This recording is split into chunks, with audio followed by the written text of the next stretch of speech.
Bradesco. Entre nós, você vem primeiro. Olá, boa noite. Boa noite. Foi encontrado nesta quinta-feira o corpo da promotora de eventos desaparecida há 10 dias na Grande São Paulo. O ex-marido confessou o assassinato e admitiu ter jogado o corpo no rio Tietê. O corpo de Amanda Caroline de Almeida foi encontrado em uma barragem em Santana de Parnaíba, na região metropolitana de São Paulo. Uma pessoa que passava pelo local acionou a polícia. O irmão da vítima reconheceu o corpo. Abalado, ele foi até a delegacia e não quis comentar o caso. O corpo de Amanda foi levado para o ML de Osasco e reconhecido por meio das digitais. Agora, de fato, a ficha caiu, né? O irmão, inclusive, passou mal, ele reconheceu ela pelas tatuagens e pelo estilo do cabelo, né? Que usava aqueles dreads. E ele ficou bem mal, foi encaminhado ao pronto-socorro municipal lá de Santana de Parnaíba. O encontro do corpo encerra uma angústia de 10 dias para a família. Amanda desapareceu em Osasco sem deixar pistas. Durante a investigação, a polícia descobriu que o ex-marido, com quem ela foi casada por 16 anos, era o autor do crime. Carlos Eduardo de Souza Ribeiro, de 35 anos, confessou ter matado Amanda por ciúmes. Eles estavam separados havia 2 meses e tinham 3 filhos. Câmeras de segurança flagraram Carlos e o irmão, Henrique Ribeiro, de 38 anos, colocando o corpo da vítima no porta-malas de um carro. Os 2 estão presos. Carlos admitiu que jogou o corpo no rio Tietê. Segundo uma testemunha, Amanda já havia sido agredida pelo ex-marido, mas por medo não registrou o boletim de ocorrência. A Secretaria da Segurança Pública de São Paulo registrou 61 casos de feminicídio no estado no primeiro trimestre deste ano. O número é 18% menor que o índice do ano passado. O corpo de Amanda será enterrado nesta terça-feira. Presidente da Câmara dá prazo de 10 dias para que o governo apresente alternativas ao aumento do IOF. Ministro da Previdência disse que pretende ressarcir os aposentados antes do fim do ano. Desemprego fica em 6,6% e número de trabalhadores com carteira assinada é recorde. Justiça volta a liberar governo americano a cobrar tarifas a produtos de outros países. De volta ao Brasil, neve fecha ponto turístico em Santa Catarina. E São Paulo registra a menor temperatura do ano.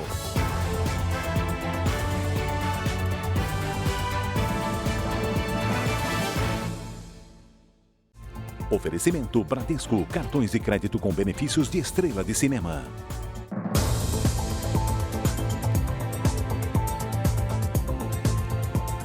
A Justiça do Rio de Janeiro manteve a prisão do funkeiro Pose do Rodo. Ele é investigado por apologia ao crime e associação para o tráfico de drogas. Para você ter uma ideia do tamanho dessa personalidade pública que é o Pose do Rodo, algumas músicas do funkeiro de 26 anos, que é muito célebre entre jovens da periferia do Rio de São Paulo, essas músicas alcançam mais de 70 milhões de visualizações na internet. Marlon Brandon Coelho Couto, conhecido como MC Pose do Rodo, foi preso em casa, num condomínio de luxo no Recreio dos Bandeirantes, zona oeste do Rio, e levado para a cidade da polícia. Isso aí é perseguição, tem indício, mas não tem prova com nada. A prisão do funkeiro aconteceu quase 2 semanas depois da Polícia Civil ter informado que abriria uma investigação contra ele. Em 17 de maio, 2 dias antes de um confronto que resultou na morte de um policial na Cidade de Deus, o MC fez um show na comunidade.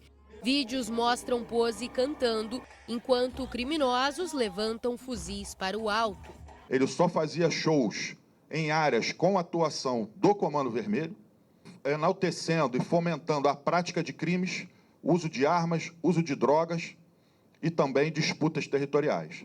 Para a polícia, as músicas cantadas pelo funkeiro fazem apologia ao tráfico de drogas. Além disso, os investigadores afirmaram que os eventos eram estrategicamente utilizados pelos traficantes para a venda de drogas e que os shows do artista eram financiados por uma facção. Pose do Rodo foi transferido da delegacia para a cadeia nesta tarde. Ele responde por apologia ao crime e associação para o tráfico. Na casa dele foram apreendidos documentos, celulares, notebooks, joias, além de um carro avaliado em mais de R$1 milhão. Acho que esse é um momento muito ainda prematuro para falar qualquer coisa na investigação. Todos foram pegos de surpresa. Cerca de 20 criminosos invadiram um condomínio de luxo na zona sul de São Paulo. E olha só, moradores e funcionários foram feitos reféns. De acordo com a polícia, os ladrões roubaram mais de R$1 milhão e 200 mil em joias e outros objetos de valor. Os suspeitos entram no condomínio por volta das 4h30 da manhã. Nessas imagens, eles correm pela área de lazer em direção aos prédios. Os criminosos renderam 2 funcionários que foram amarrados na portaria. Os suspeitos estão armados, encapuzados e de luvas. Assim que o primeiro morador deixa o elevador, ele é rendido. Os ladrões conseguiram entrar em 3 apartamentos. Moradores e funcionários foram levados para a garagem. Até uma idosa de cadeira de rodas foi feita refém. A polícia investiga se esse carro preto que aparece do lado de fora do condomínio dava apoio à quadrilha. Mais de 2 horas depois, os suspeitos deixaram o condomínio com as mochilas cheias de dinheiro, joias, relógios e bolsas. A frente fria que chegou ao Brasil derrubou consideravelmente as temperaturas em boa parte do país. Cidades das serras Gaúcha e Catarinense tiveram os primeiros registros de neve do ano. Era madrugada quando os primeiros flocos de neve atingiram a Serra Catarinense. Em Urupema, o fenômeno veio acompanhado de chuva congelada. Em São Joaquim, a neve chegou ao amanhecer. Na região de Bom Jardim da Serra, a Serra do Rio do Rastro ficou coberta de gelo e precisou ser interditada por algumas horas e depois foi reaberta com monitoramento. Em São José dos Ausentes, ponto mais alto da Serra Gaúcha, a neve animou os turistas. Esse espetáculo fiquei a madrugada inteirinha esperando. Programei o celular, não dormi, esperando vir correndo para ver. Primeira vez que eu vejo a neve. Trouxe meu filho, para a gente viver essa experiência. Maravilhoso mesmo. Esta família viajou mais de 200 quilômetros para chegar a tempo de ver a neve de perto. Deu certo. A gente veio porque era o sonho dele conhecer a neve. A gente já tinha visto em São Joaquim, Santa Catarina, e ele pedia muito para nós: mamãe, eu quero ver a neve. E hoje, então, com 6 anos de idade, aconteceu. A gente está muito feliz. A neve chegou ao Rio Grande do Sul acompanhada de muito frio. Durante a madrugada, os termômetros marcaram apenas 1 grau positivo, mas a sensação térmica foi de 2 graus abaixo de zero. E o frio continuou durante todo o dia. Quem saiu de casa teve que se agasalhar bem. Maravilhoso. A gente estava esperando por isso mesmo. O ar polar que derrubou as temperaturas foi potencializado por um ciclone extratropical formado em alto mar. Além do frio, o fenômeno provocou ventania no litoral gaúcho. O vento gelado esculpiu a paisagem e deixou a natureza ainda mais bonita. Só de ver dá calafrio, hein, Fara? Com certeza. Mas ele gosta. A maior cidade do país registrou hoje a temperatura mais baixa do ano. Eu aposto que muita gente tirou o cobertor do armário, porque a quinta-feira amanheceu com 12,4 graus Celsius aqui em São Paulo. E a expectativa é de mais frio para os próximos dias. Meias quentes para se aquecer nesta quinta-feira gelada. Porque nesse frio fica difícil, né? Ficar em casa sem meia. O paulistano saiu em busca de artigos de inverno. Bota, cachecol, tudo. Os termômetros que bateram os 12 graus nas primeiras horas do dia subiram um pouco quando o sol apareceu depois do almoço. Tá mais quentinho, mas desde manhã cedo tá bastante frio e quando a gente vai para a sombra, então precisa de algo a mais. No fim do dia, as temperaturas caíram de novo. Essa é a primeira onda de frio do ano em São Paulo e a expectativa é de temperaturas mais baixas nos próximos dias. A expectativa é que para amanhã, final da madrugada, tenhamos uma temperatura entre 7 e 9 graus. Por causa do frio intenso, parte da estação Pedro II de metrô, no centro de São Paulo, foi transformada num abrigo solidário. O plano é receber aqui pelo menos 100 pessoas em situação de rua. Elas vão poder dormir numa cama com cobertor e fazer uma refeição. O espaço é dividido em alas para homens, mulheres, famílias e pessoas com animais. Essa é uma política pública de trazer dignidade para essas pessoas que já têm dia a dia muito difícil e é piorado bastante pela situação do frio. Algumas cidades do interior do estado registraram temperaturas ainda mais baixas. Em Marília, os termômetros chegaram a 7 graus. Tá frio hoje, hein? Tá frio. Eu não trouxe luva, minha mão tá gelada. O que não faltou foi gente em busca de um solzinho para se aquecer. Tá muito frio, tá demais. Neve no sul e termômetros em queda em São Paulo. Hora de conversar com a Lidiane Sayuri para saber até quando vai essa onda de frio. Oi, Lid, boa noite. O frio chegou para valer, parece. Para valer, Cris. Olha só, eu já adianto que vem mais frio nos próximos dias, viu? Boa noite para você. Fara, boa noite. E uma ótima noite para você que nos acompanha. A massa de ar polar que veio atrás da frente fria continua atuando sobre o centro-sul do país. Pode gear nas primeiras horas desta sexta-feira sobre os estados da região sul, Mato Grosso do Sul e em parte de São Paulo. Em Florianópolis e na capital paulista, o dia vai ser de tempo firme e ensolarado, mas o friozinho continua, máximas de 19 e 21 graus. No Rio de Janeiro, chove e os termômetros não passam dos 22. Hoje, os estados do Nordeste e do Sul registraram o maior volume de chuva. Nas imagens de satélite, esse corredor de nuvens mostra o posicionamento da frente fria. Amanhã, a circulação de ventos úmidos do oceano favorece a formação de temporais no litoral do Nordeste. Entre o centro-oeste, sudeste e sul, não chove e o frio segue marcando presença. À tarde faz até 16 graus em Porto Alegre, em Vitória 25, 19 graus em Campo Grande, em João Pessoa 29 e até 31 em Manaus. Vamos agora aos pedidos do Tempo Delivery. O Haroldo e a Beth são de Porto Velho, capital de Rondônia. Bem-vindos! Até domingo, o predomínio será de sol sem chuva. As máximas variam pouco, entre 29 e 31 graus. A Cibele é da cidade de Paulista, em Pernambuco. Boa noite, Cibele. Os próximos dias serão de tempo instável. O sol aparece, mas chove a qualquer hora. Máximas entre 28 e 29 graus. E você, de onde nos acompanha? Envie seu pedido pelas redes sociais com a hashtag você no JR. E não esqueça de mencionar o nome da sua cidade. Cris, Fara. Obrigado, Lidy. O Banco Central lançou uma ferramenta que vai permitir ao cidadão autorizar ou não a abertura de contas em instituições financeiras. A modalidade entrará em vigor em dezembro. Depois de pagar uma conta da filha, a empresária que não quer mostrar o rosto iria receber o dinheiro de volta via Pix.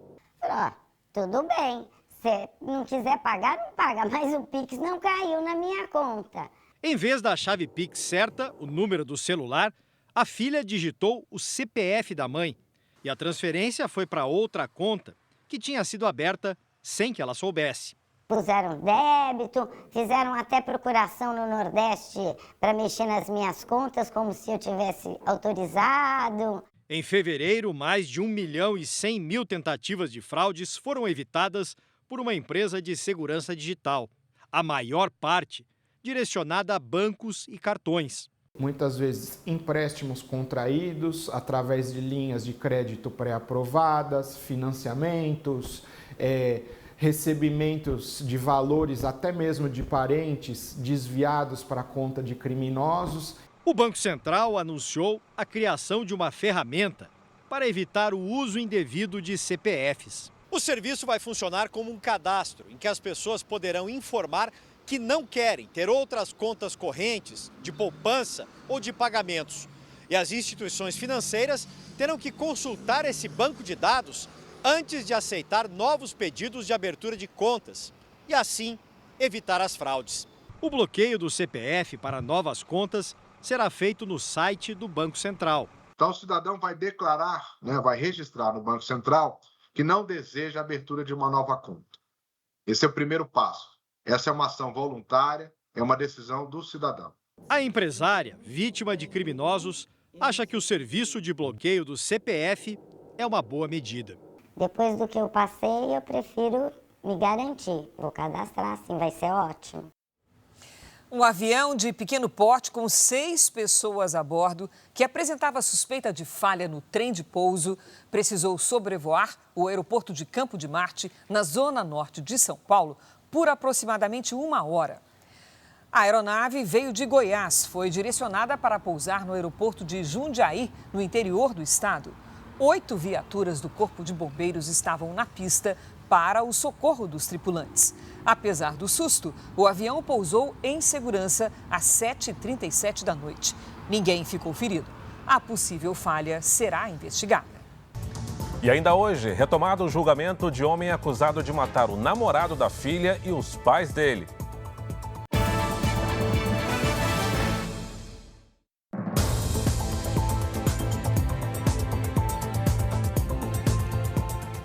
O presidente Lula visitou hoje o Paraná e Santa Catarina.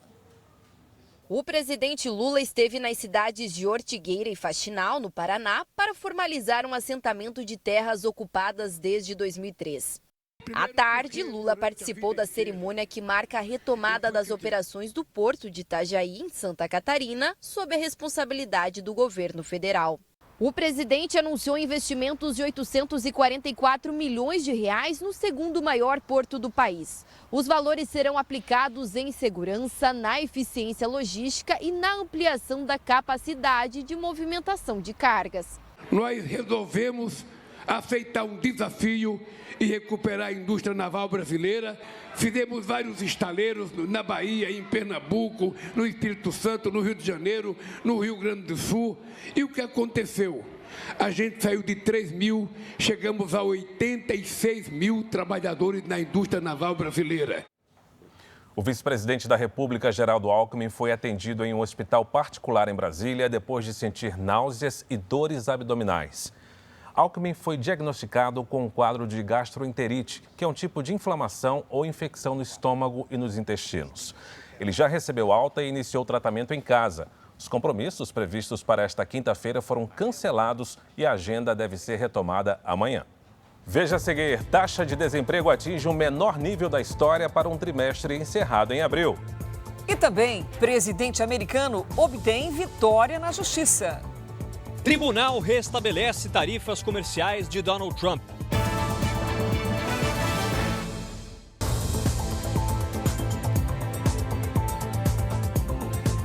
Paulo Cupertino, preso há 2 anos, começou a ser julgado novamente em São Paulo. Ele é acusado de matar o ator Rafael Miguel e os pais do rapaz em junho de 2019. O julgamento começou às 11 horas da manhã. A Justiça não permitiu imagens do plenário. O júri é composto por 3 mulheres e 4 homens. Paulo Cupertino está sendo julgado pelos crimes que aconteceram 6 anos atrás. O empresário é acusado de matar o ator Rafael Miguel e também os pais dele, João Alcísio Miguel e Miriam Selma da Silva. De acordo com as investigações, os homicídios aconteceram porque Cupertino não aceitava o namoro da filha, Isabela, com o jovem ator. Isabela foi a primeira a depor e confirmou que o pai matou o namorado e os pais dele. Ela também detalhou episódios de violência doméstica que presenciou. A ex-esposa do réu, Vanessa Tibcherani, afirmou ter sido agredida por Cupertino. Sobre o crime, ela afirmou que ele tinha uma arma e que só escutou os tiros, mas que no momento, em frente à casa, estavam apenas Paulo Cupertino e as vítimas. Elas conseguiram dar todos os detalhes que a acusação precisava para conseguir uma condenação. Outras 6 testemunhas de acusação e de defesa devem ser ouvidas. Esta é a segunda vez que Cupertino vai a julgamento. Em outubro do ano passado, ele destituiu os advogados de defesa e o júri foi cancelado. Cupertino tem 54 anos e está preso em Guarulhos. Ele ficou foragido por quase 3 anos e chegou a tirar um documento com outro nome. Paulo Cupertino nega ser o autor do crime. Não matei ninguém. Dá licença. Paulo Cupertino não assistiu aos depoimentos iniciais. Ele só entrou no salão do júri no fim da tarde. Os advogados de defesa não falaram com a imprensa. O júri deve terminar amanhã. Mais da metade das crianças e adolescentes de escolas públicas sofre com a violência no Rio de Janeiro. Uma pesquisa mostra que a maioria desses alunos estuda em áreas dominadas por facções criminosas. Rafael é professor de uma escola municipal no Complexo da Maré, zona norte do Rio. Os tiroteios fazem parte da rotina. Já foram inúmeras vezes que eu passei o dia abaixado. E às vezes nós temos alunos com crises de ansiedade fortíssimas. Em 2018, ele perdeu um aluno durante um tiroteio na comunidade. Marcos Vinícius tinha 14 anos. Foi o momento mais difícil da minha carreira até hoje. Um relatório divulgado nesta quinta-feira mostrou que mais da metade das crianças e adolescentes de escolas públicas está exposta aos efeitos da violência na região metropolitana do Rio.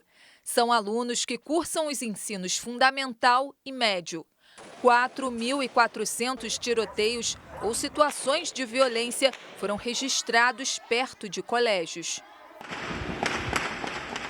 Estudantes da Zona Norte e da Baixada Fluminense são os que mais sofrem os efeitos da violência na rotina escolar. Em um ano, as duas regiões contabilizam mais de 2.800 tiroteios. Já na Zona Sul, que tem menos escolas em áreas controladas por criminosos, o número de colégios afetados é bem menor. Hoje, 3 escolas municipais suspenderam as aulas durante ações contra o tráfico de drogas e o roubo de veículos em comunidades da zona norte da cidade. Investir em reparar e minimizar os danos nessa educação é investir num futuro melhor e num futuro mais seguro e num futuro de paz. A Secretaria Municipal de Educação do Rio de Janeiro informou que oferece apoio pedagógico e reforço escolar com materiais para a reposição de aulas. Já a Secretaria Estadual disse que investiu no treinamento dos servidores e que tem um programa de cuidado para alunos e educadores. A taxa de desemprego fechou o trimestre terminando em abril em 6,6%. Esse é o melhor resultado para o período desde 2012. Ainda assim, 7.300.000 pessoas continuam sem trabalho no país. O rendimento médio do trabalhador é de R$ 3.246 e mais de 39 milhões de trabalhadores têm carteira assinada. Os dados são do IBGE. A Organização Mundial de Saúde Animal declarou que o Brasil está oficialmente livre da febre aftosa sem vacinação. Apesar da importância do novo status sanitário anunciado na França, o Brasil não enviou representantes do alto escalão do governo federal. O reconhecimento marca o fim de décadas de combate à doença que prejudicou o rebanho brasileiro e impedia a abertura de novos mercados. O Brasil já havia se autodeclarado livre da febre aftosa sem vacinação no ano passado, mas o reconhecimento internacional e a certificação podem ampliar os mercados. O ministro da Agricultura, Carlos Fávaro, não foi ao evento. O certificado foi entregue ao diretor do Departamento de Saúde Animal do Ministério da Agricultura, Marcelo Mota. A viagem do secretário de Defesa Agropecuária, Carlos Goulart, chegou a ser programada, mas foi cancelada. A ausência de integrantes de peso do governo federal na cerimônia foi criticada por representantes do setor. A Confederação Nacional da Agricultura reclamou de dificuldades no credenciamento para o evento, por falta de apoio do Ministério da Agricultura. Somente na próxima semana, o presidente Lula e o ministro Carlos Fávaro estarão na França. A principal autoridade brasileira no evento foi a senadora Tereza Cristina, representante da Frente Parlamentar da Agropecuária e ex-ministra da Agricultura. Foram 20 anos de muito trabalho entre o Ministério da Agricultura, os estados envolvidos, para que chegássemos a esse momento. Agora, vamos atingir mercados diferenciados, mercados que pagarão mais pelas nossas carnes. O Ministério da Agricultura não explicou a ausência no evento. O ex-advogado-geral da União, Bruno Bianco, prestou depoimento hoje no Supremo Tribunal Federal. Ele foi testemunha do ex-ministro da Justiça, Anderson Torres, na ação penal que investiga uma suposta trama golpista. Bruno Bianco disse que foi questionado pelo então presidente Jair Bolsonaro sobre formas legais de contestar as eleições de 2022. Bianco afirmou que respondeu a Bolsonaro que as eleições foram transparentes e que o ex-presidente se deu por satisfeito. Subiu para 9 o número de casos de suspeita de gripe aviária investigados pelo Ministério da Agricultura em diferentes regiões do país. Uma das preocupações é com aves migratórias. Para evitar o risco de transmissão, o Zoológico de São Paulo isolou preventivamente algumas espécies. Com casos de gripe aviária confirmados em outros estados, a preocupação é evitar qualquer risco de contaminação no Zoológico de São Paulo, o maior do país, onde vivem cerca de 940 aves. Algumas foram retiradas de áreas sem cobertura, como neste lago, e transferidas para outros espaços onde telas começaram a ser instaladas. Além do isolamento de algumas espécies, o zoológico adotou outras medidas, como monitoramento diário dos animais e até exames nos casos de aves vindas de outras regiões. Como a gente está numa situação de alerta e é um momento de prevenção, qualquer situação que possa ser considerada de alteração em algum animal, ele é comunicado imediatamente para a área técnica. E daí a gente tem o encaminhamento de fazer realmente uma avaliação daquela situação. Ontem, o Zoológico de Brasília suspendeu temporariamente a visitação após a morte de 2 animais que não pertenciam à instituição, um pombo e um irerê, uma espécie de pato. Amostras foram encaminhadas para análise e o local segue fechado ao público. O isolamento das aves no Zoológico de São Paulo tenta evitar o contato com aves migratórias, que podem estar infectadas com a gripe aviária. Mas a visitação do público segue liberada em todas as áreas. A gente não tem ainda nenhum foco, nenhuma suspeita dentro do zoológico. Então, para a visitação, ainda é uma situação totalmente tranquila e não devem se preocupar. Um tribunal de apelações americano manteve hoje as tarifas de importação anunciadas pelo presidente Donald Trump. Ontem, uma outra decisão judicial havia suspendido as tarifas. A decisão de hoje garante que as tarifas entrem em vigor enquanto o processo estiver em aberto na Justiça americana. O impasse pode chegar à Suprema Corte.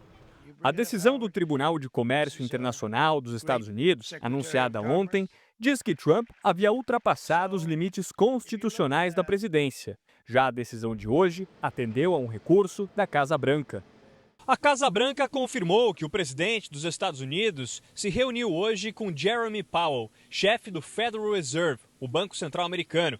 No encontro, Trump criticou a instituição por não reduzir os juros e disse que a postura do Federal Reserve coloca os americanos em desvantagem financeira em relação à China. O governo também agradeceu ao bilionário Elon Musk pelos serviços prestados à frente do Departamento de Eficiência Governamental. Musk anunciou que deixou o cargo e disse que realizou o trabalho de cortar gastos no novo governo. Uma juíza federal de Boston bloqueou a medida do governo americano que proibia matrículas de estrangeiros em Harvard. A suspensão vale até o governo e a universidade apresentarem os argumentos de cada lado. A decisão foi tomada depois de uma audiência de emergência realizada nesta quinta-feira. Ontem, o Departamento de Justiça dos Estados Unidos deu um prazo de 30 dias para Harvard contestar a decisão do governo de impedir a matrícula ou manutenção de estudantes estrangeiros na universidade. Para o governo americano, Harvard violou direitos civis ao permitir manifestações e comportamentos antissemitas entre estudantes. A universidade afirmou que medidas de controle foram tomadas, mas que o bloqueio do governo viola os direitos de liberdade de expressão. O Departamento de Segurança Interna também alega que estudantes de Harvard teriam ligação com integrantes do Partido Comunista Chinês e que essa proximidade colocaria em risco a segurança nacional. Hoje, o governo chinês considerou discriminatória a decisão do governo americano de revogar vistos de estudantes chineses. A medida foi anunciada ontem à noite pelo secretário de Estado, Marco Rubio. Veja a seguir: Congresso faz pressão para que governo apresente proposta alternativa ao aumento do IOF.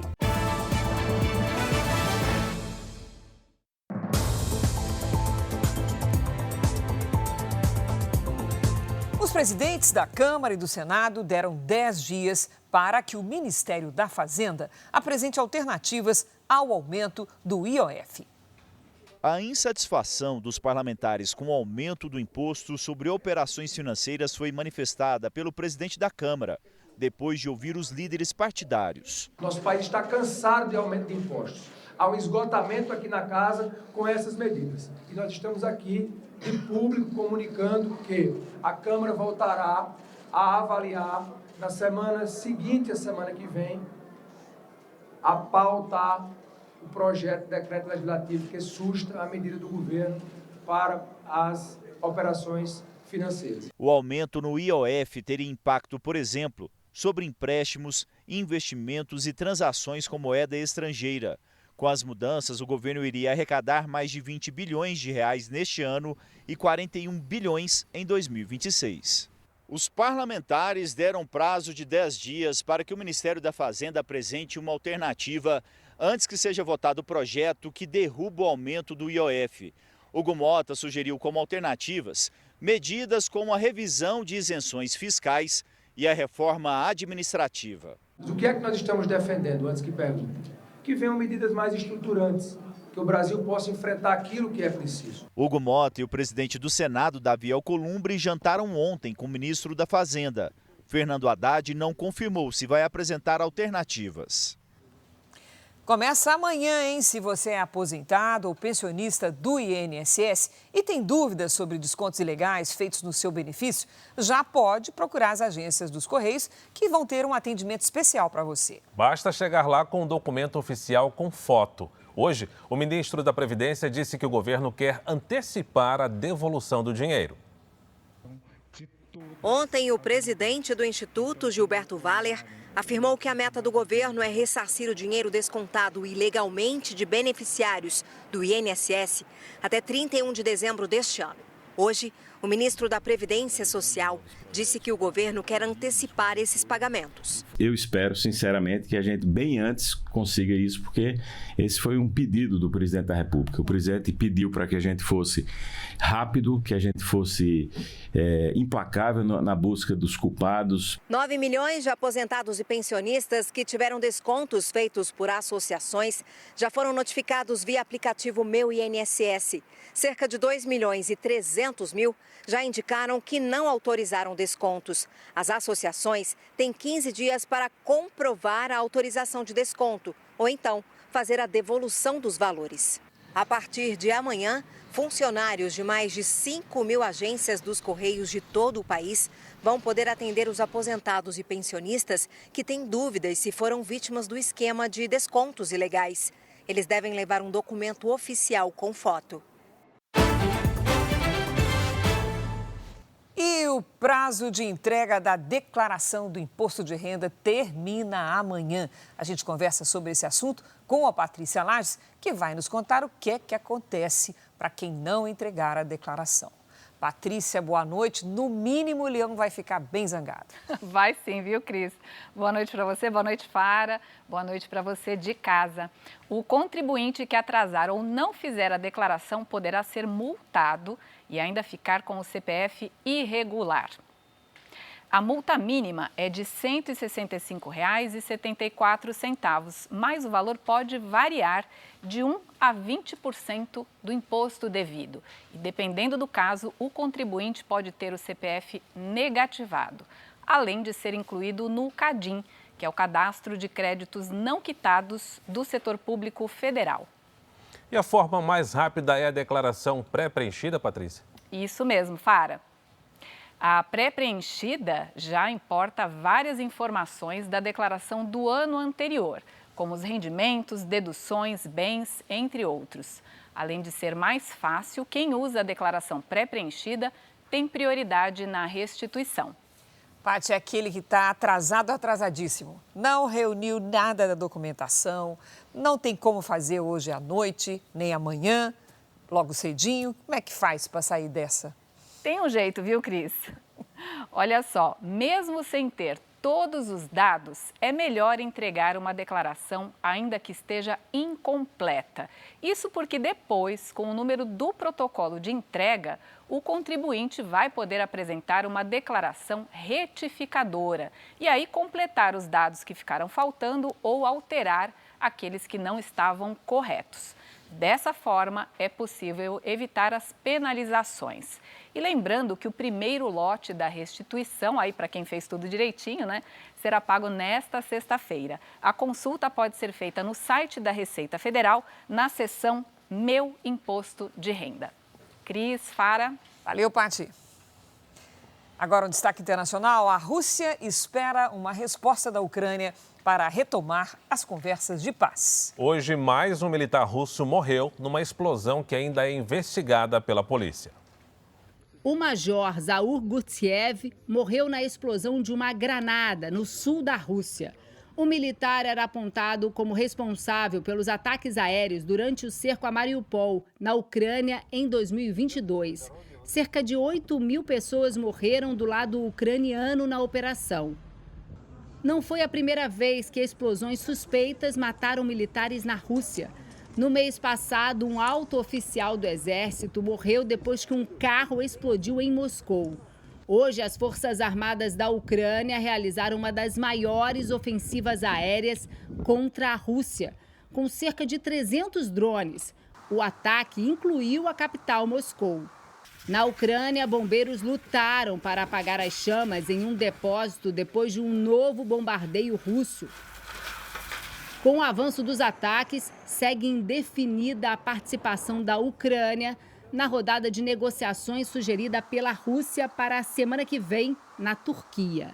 Do lado ucraniano, a expectativa é que Moscou apresente os termos exigidos por Vladimir Putin para encerrar a guerra antes da reunião. Sem isso, Volodymyr Zelensky acredita que o encontro não trará resultados concretos. O chefe da diplomacia russa, Sergei Lavrov, garante que os termos de Moscou só serão apresentados em Istambul. O ministro das Relações Exteriores da Rússia também recebeu em Moscou o assessor especial da Presidência da República. Celso Amorim ainda terá agendas na Turquia, país que deve sediar as negociações de paz. O líder do partido Aliança Democrática foi nomeado hoje primeiro-ministro de Portugal. O partido de Luís Montenegro venceu as eleições legislativas com 91 cadeiras, mas não conquistou a maioria. Agora vai ter que negociar com o Chega, partido de direita que se tornou a segunda força política em Portugal. A FIFA publicou hoje um novo código disciplinar e endureceu as regras em casos de racismo. Agora, qualquer participante de um jogo de futebol pode denunciar ofensas racistas ao árbitro. As multas para os casos de racismo foram revisadas. A punição máxima a um clube passa a ser de até 34 milhões de reais, além de expulsão do torneio e rebaixamento. A FIFA determinou que todos os países membros da FIFA adotem a nova regra até o dia 31 de dezembro. Pela Copa Sul-Americana, o Grêmio acabou de vencer o Sportivo Luquenho do Paraguai por 1-0 em Porto Alegre. Com esse resultado, o Grêmio ficou em segundo lugar no grupo D e se classificou para a repescagem da competição. Certo, Cris? Certo, Fara? Perfeitamente, seu Kleber. Boa noite, obrigada. Obrigado, Kleber. O Jornal da Record termina aqui, à 00:30 tem mais JR. Você pode conferir essa edição na íntegra no Play Plus e em todas as nossas plataformas digitais. E a programação da Record também está ao vivo e de graça no Play Plus. Você fica agora com a novela Força de Mulher. E logo depois de Reis, tem eliminação e é ao vivo no reality Power Couple. Não perca. Ótima noite para você. Excelente noite e até amanhã.